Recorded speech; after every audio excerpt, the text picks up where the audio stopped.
So all over social media, maybe it's just TikTok. Um, I've been seeing the best indie records, best indie rock stuff.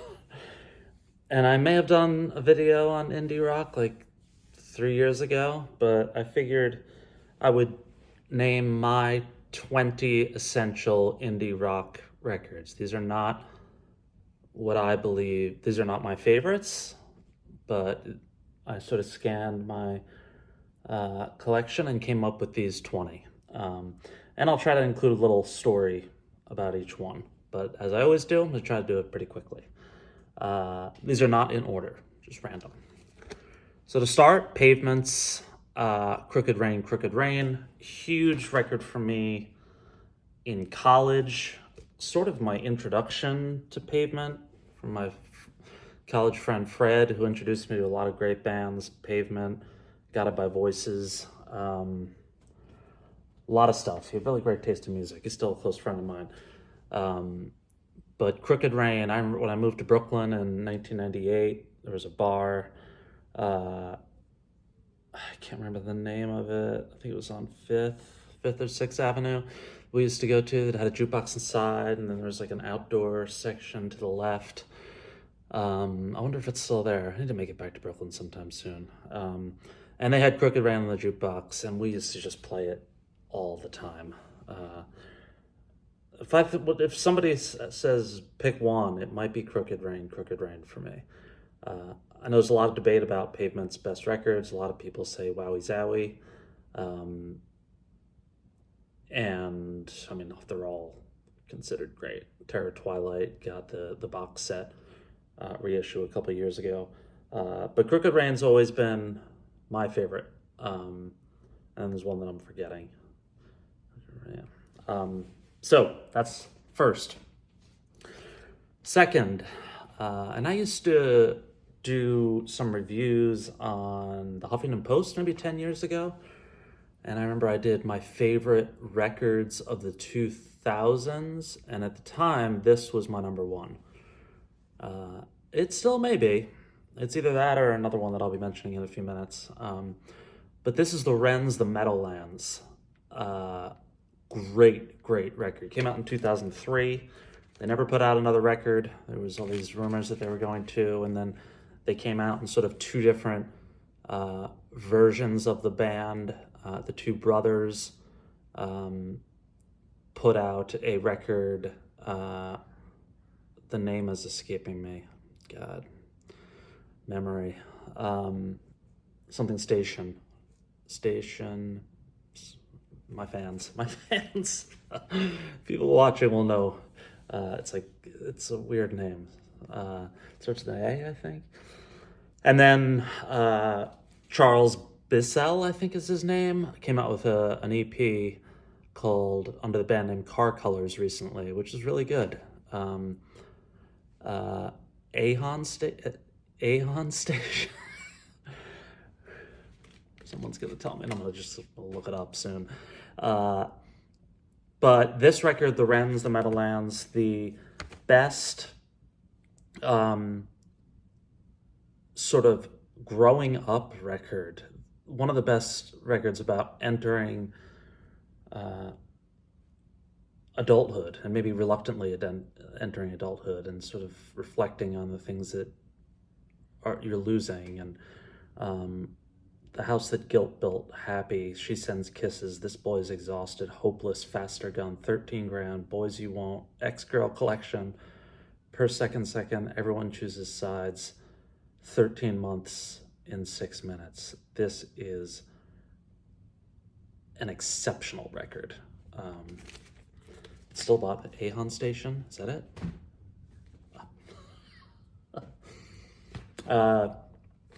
Excuse me. Something in my teeth. Hope that didn't show on the first two records. Yola Tango's I Can Feel the Heart Beating as one. You gotta have a Yola Tango record if you're talking indie rock, right?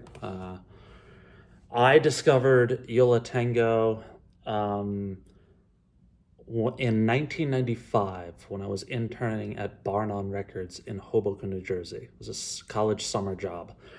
I got home that summer living in suburban New Jersey, about 40 minutes from Hoboken, which is where Bar None was. Did I already say that? Clearly, my memory is just not there today. But I was a big Freddie Johnston fan at the time, and I remember I was in my bedroom, the bedroom that in the house that I grew up in, and I was listening to Freddie Johnston's "Can You Fly" on CD, a record that I loved. Lane loved that record. And I looked on the back, and it said Bar None Records, Hoboken, New Jersey. So the following morning, I called. I asked to call. Back then you'd have to call 411 to get information to get somebody's phone number. I remember it became advanced when they would put you through instead of just reciting the number for you to write down. But I think at the time I had to write the number down. I called, and a woman answered, and I told her my story. I said, "Hey, I'm home from college. I'm a big music fan. I want to see if you guys have any internships." And she said, "Why don't you come in tomorrow?" And I said, "For an interview?" And she's like, "No, you can start tomorrow." So I did. And I remember I walked into Bar None Records, and they were playing Wilco's AM, which came out earlier that year. Was it 95 or 90? AM came out in 95. I can't remember when I was at Bar None. I think it was the summer of 95. It wasn't summer of 96. Whatever the summer was that Jerry Garcia died, which is 95. So I remember I had to deliver some CD. I had to take the subway into New York to deliver some CDs to Tramps Rock Club. And I came back, and everybody was sort of sullen, and they shared that Jerry Garcia had just passed away. But the connection to Yo La Tengo is that I discovered the album Fake Book, which is a tremendous record that never gets talked about. A lot of covers.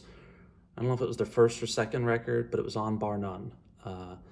And I absolutely fell in love with that record. What a summer that was. I discovered so much great. The Shrams, Edwyn Collins, Rage to Live, which was Glenn. The Glenn and Tom Pendergast started Bar None. I think Tom started it, but Glenn was running it. Tom was still there. Jill Richmond, Ken Beck.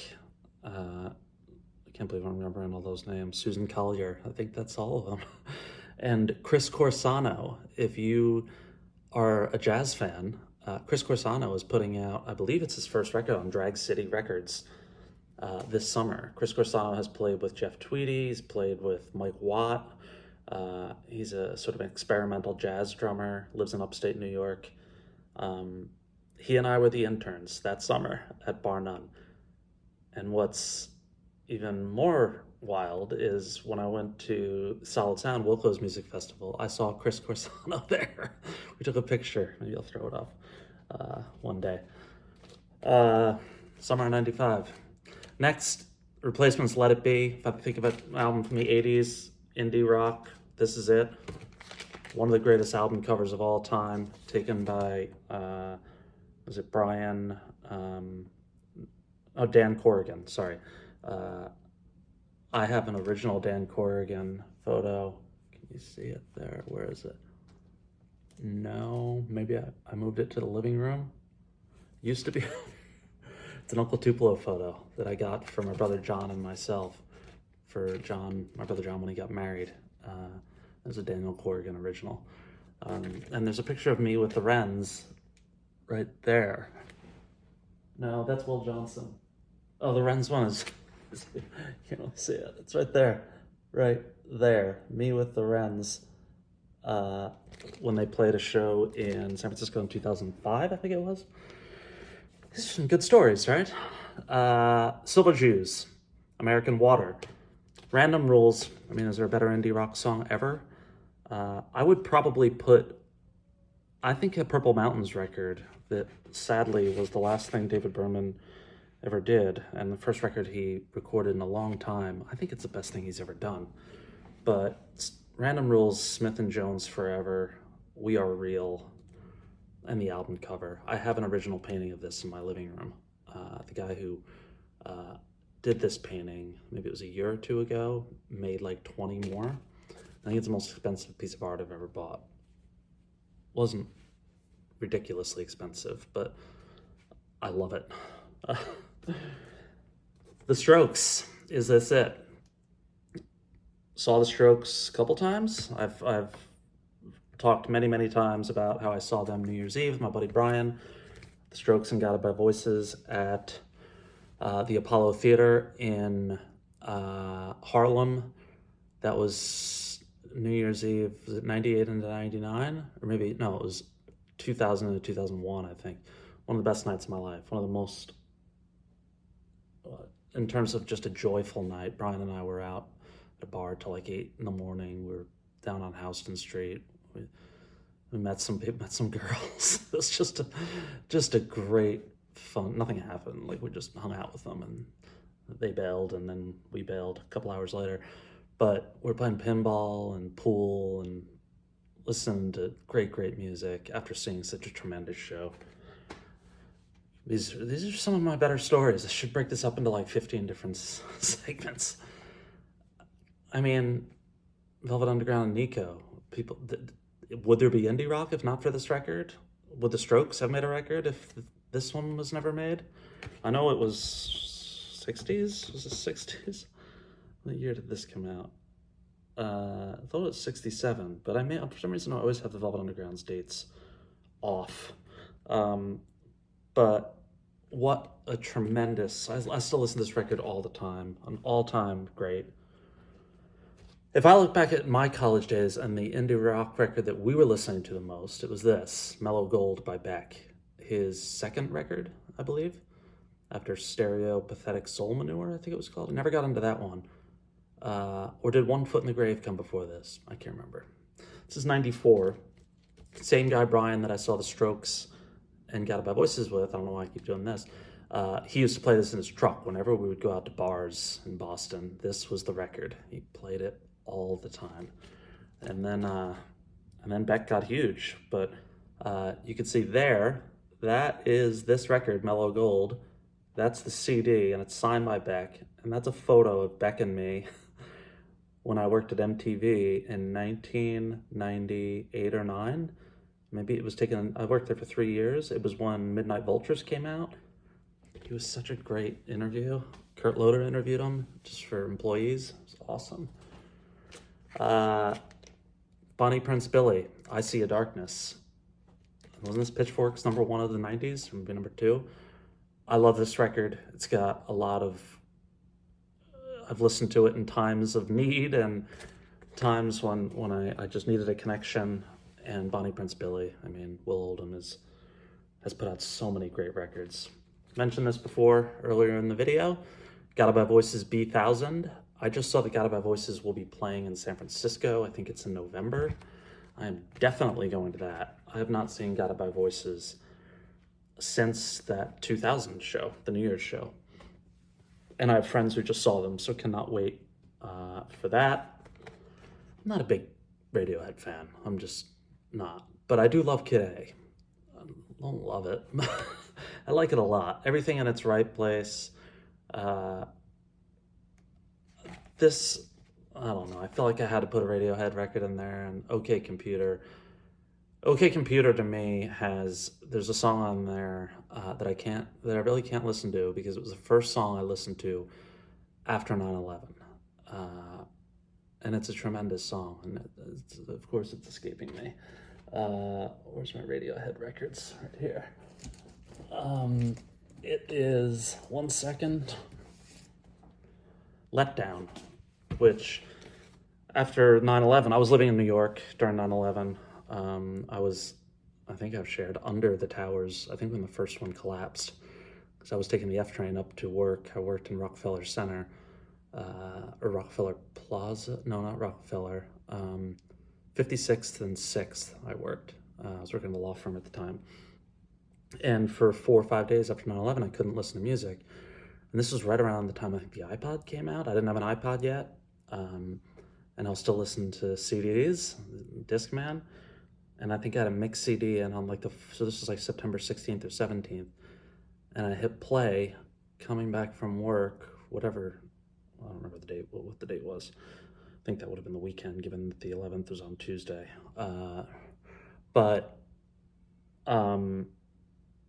And Letdown came on. And every time I hear that now, that's all I think about. And if you hear that song, it's incredibly powerful. So it sort of met the moment. But Radiohead, I'll put that one on there. This is a no doubter for me. When I said the 2000s record that I had, The Wrens at number 1, this was number 2. This is probably number 1 now. Wilco's Yankee Hotel Foxtrot, a masterpiece. It's a record I still listen to regularly. Every time I go to New York, which is now about once a year, when I get off the subway, when I get off the plane and I get to my hotel or to a friend's place or whatever, I have to walk around the streets of New York and listen to Yankee Hotel Foxtrot. It feels completely different because it was a record that I was listening to again during that period of 9/11. And then saw Wilco, 2 shows at Town Hall, September, I think, 26th and 27th. This is just about 2 weeks after 9/11. That were some of the strangest shows I've ever seen. They did their best, given the atmosphere and just how people were feeling. And I just remember it being very tense, and I'm glad that they did it. I remember we went out for drinks afterwards, and it was like the first time we felt like we smiled in a couple weeks or felt something good. So I'm grateful for that. But Foxtrot, truly a masterpiece. Pixies, Doolittle. This has to be in there. Or a Pixies record has to be in there. And I was going to pick either Doolittle or Surfer Rosa. Doolittle is the one that I listen to the most and just has some absolute classics. Bone Machine, Gigantic, Where Is My Mind, just an incredible record. Haven't even opened this one. And some people may be surprised by this one. The Avalanches, Since I Left You, came out, I think it was 2001 or 2. A sound that I'd never heard before. It's almost all samples. They put out another record maybe 7 or 8 years ago, and I think that's all they've put out. But this one, I remember drive up to Boston with a bunch of my friends. We were listening to this, and we just played it over and over again.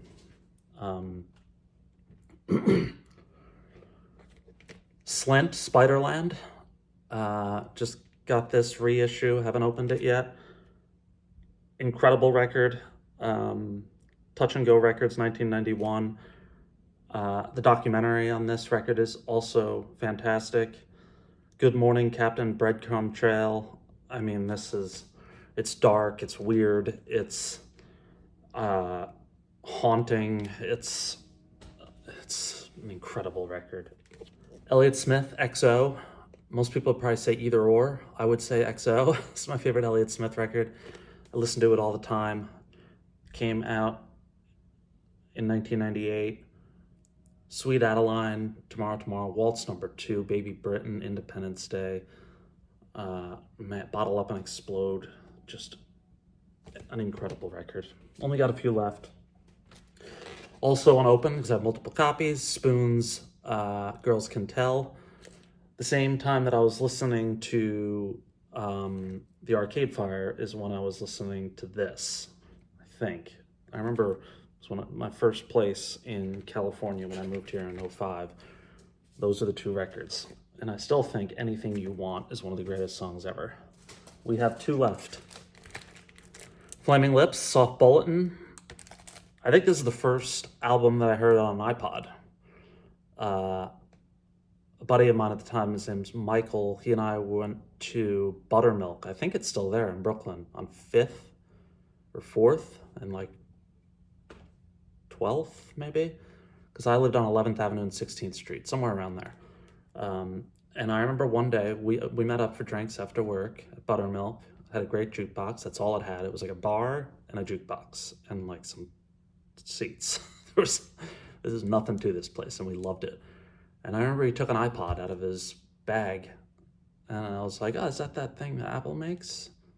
And I remember he showed me. I think it had 2,000 songs on it, and I remember I looked at 2,000 songs are on that. Now it's what, 50 million? And this is a true story. I said to him after I listened, I remember I think he played this record first, and I was like, wait, so I can skip around songs and like go to another album by another artist? Like, I know for younger people watching, they're like, what are you talking about? Trust me, it was big. And I remember I took the headphones out and I said, I'm gonna work for this company one day. So that was in 2002, I think. And in 2011, I started working at Apple. So I was able to meet that promise. Worked there for a long time. And lastly, REM's Murmur. I mean, indie rock, this is it, right? All the news about them recently, getting inducted to the Songwriters Hall of Fame, them getting together to play Losing My Religion, all the interviews, the CBS stuff. I saw a separate interview with Mike Mills.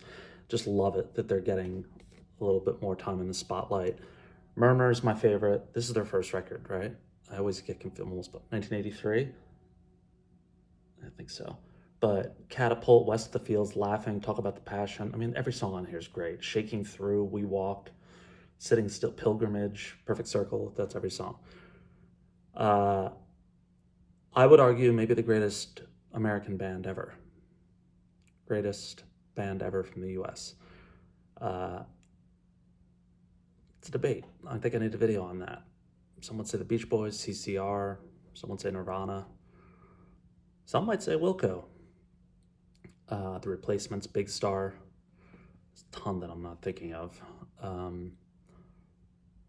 But I would probably pick REM. Most important. I mean, they're basically the start of independent music. Them basically went from Velvet Underground to REM, and then it just took off. I'm sure there's a ton that I forgot, and people are going to be like, are you kidding me? How did you not put that Built to Spill record, or that just poking around, or that, I don't know, so much. It was such a great time, and I don't even know what indie rock even means anymore. But those are my 20. I hope you enjoyed. This is a long video for me, 24 minutes coming up on. Hope you're all well, and I will check back soon. Share some of your favorite indie rock records. I'd love to hear some more. Take care.